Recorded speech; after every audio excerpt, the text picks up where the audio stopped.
O vídeo de hoje está centrado em apenas um assunto, mas mostrando algumas facetas dele próprio. Vamos trabalhar a respeito do petróleo. Muitas pessoas que fazem prospecções a respeito do futuro desse ouro negro dizem que ele vai sumir do mercado, especialmente automotivo, daqui a alguns anos ou décadas. Mas e no dia de hoje, o que está acontecendo nos próximos anos? Ele é importante ainda? Sim, é muito importante e fundamental, e inclusive está subindo de preço por conta da redução de produção da Arábia Saudita e provavelmente Rússia. Vamos tratar sobre esse assunto, mas no foco o que o Brasil tem a ver com isso e quais as repercussões estruturais da questão do petróleo no Brasil para o próprio Brasil. Meu nome é Eduardo Starosta e esse é o canal Fora de Curva. E começando a nossa conversa, gente, eu queria citar um dado que eu achei muito instigante. O Brasil sempre foi um país que nos últimos anos conquistou uma grande autossuficiência na produção de petróleo. Mais ou menos nós produzimos 94 a 96% do volume que consumimos. Mas, pela nossa deficiência de capacidade de refino, alguns combustíveis, especialmente diesel, são importados de outros países. Até pouco tempo atrás, alguns anos atrás, o principal mercado do qual nós comprávamos esse produto era os Estados Unidos. E nos últimos anos houve uma troca radical disso. Da onde que nós estamos importando? Da Rússia. A Rússia, aquele país que está sendo embargado pela maior parte do planeta Terra em função da sua invasão injustificada da Ucrânia. Isso é uma barbeiragem diplomática brasileira, mesmo que o diesel russo esteja um pouquinho mais barato que o resto do mundo, isso pode comprometer não só diplomaticamente o Brasil, como a própria economia brasileira, porque quem apoia a Rússia agora, formal ou informalmente, pelo menos através do comércio, está dando motivos para ser embargados logo aqui na frente, e aí vai pesar sobre outros produtos brasileiros. Será que isso não vai ser motivo futuro para boicotar as nossas carnes, a nossa soja, milho e produtos industriais? Eu acho bem possível que sim, e essa treta aí de comprar petróleo, comprar diesel dos russos, pode dar muita encrenca para o nosso país. Mas agora vamos tratar dos assuntos internos. E aí eu quero destacar novamente a produção brasileira de petróleo que, segundo constam várias estatísticas, dá uma autossuficiência de 94% aqui no país, 94% a 96%.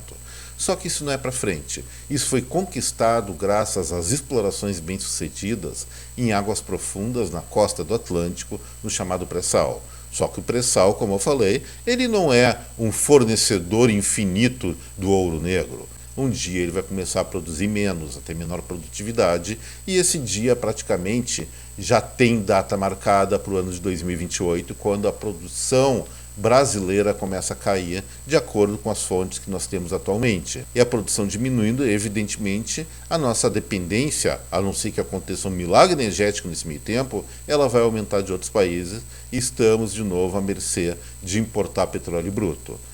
Como é que nós podemos evitar? Tem maneira de evitar isso? Tem sim. Nós sabemos que existe lá no norte do país, na foz do rio Amazonas, ou melhor, a 150 quilômetros da foz do rio, uma jazida riquíssima que já está sendo explorada por Suriname e Guianas, onde estão ganhando muito dinheiro. E por que nós brasileiros não estamos explorando ainda esse recurso riquíssimo, pode ser uma das maiores reservas petrolíferas do mundo? Simplesmente porque o IBAMA não deixa. Um relatório tipo o IARIMA, que foi feito pelo IBAMA, simplesmente negou a Petrobras o direito de lavra lá a 150 quilômetros da costa brasileira, elencando motivos fundamentais. Primeiro, falta de segurança. Poxa, a tecnologia brasileira de extração de petróleo é uma das mais seguras do mundo.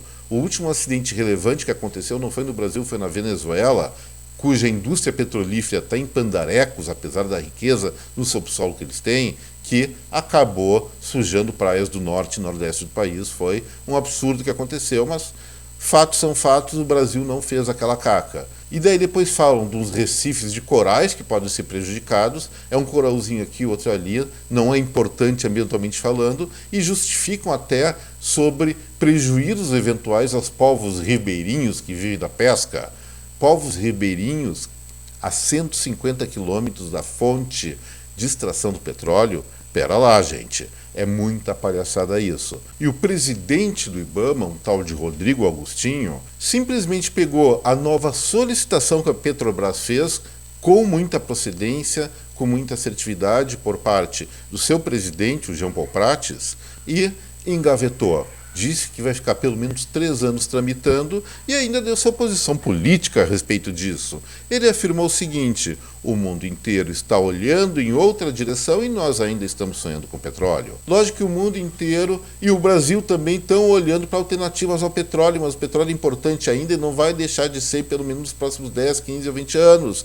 E esse cara, ele está tirando a oportunidade de o Brasil enriquecer por conta de suas convicções politicoides e ainda mais impedindo a prosperidade daqueles povos ribeirinhos da própria região norte que tanto carece de investimentos produtivos.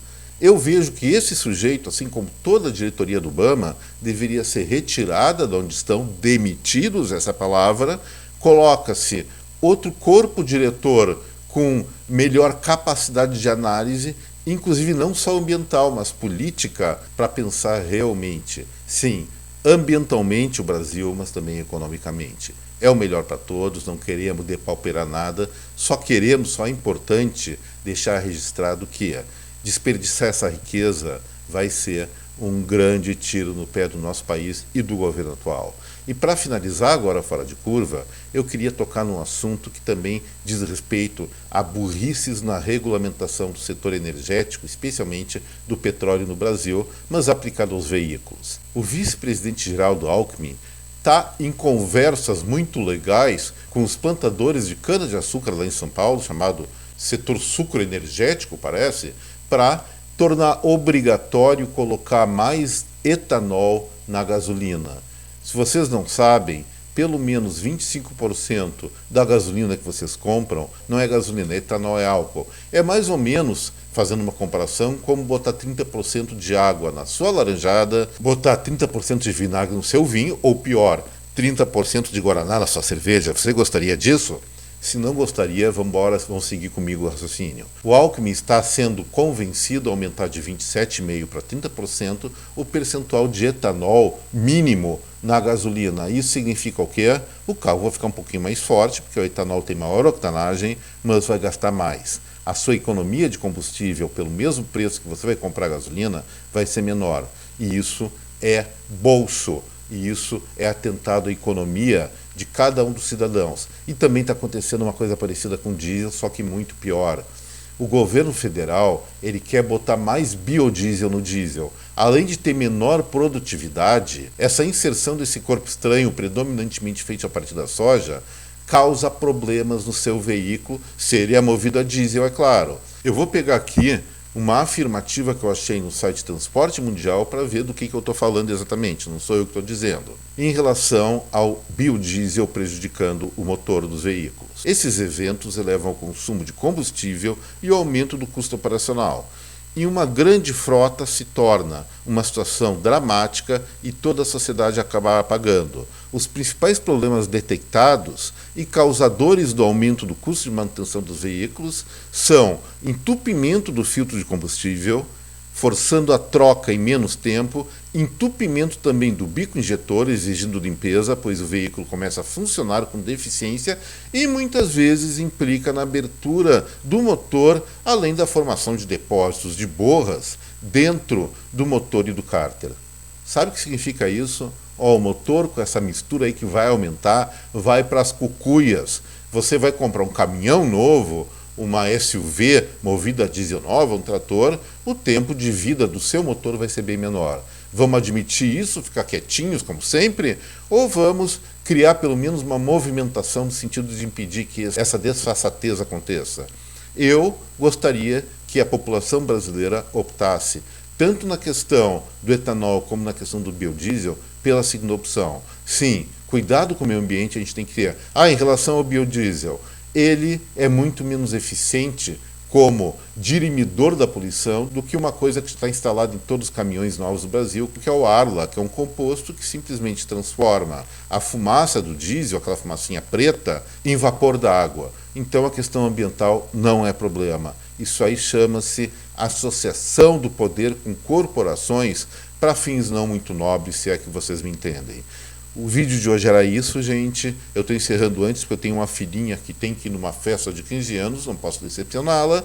Então, ficamos por aqui. Espero que vocês tenham gostado dessa película. E se gostaram, não esqueçam do like, do compartilhamento. E quem é novo no Fora de Curva aqui, por favor, inscreva-se que não vai se arrepender. Tem muita matéria e muita análise que eu acho que vai validar, acho que vai ser de serventia para você.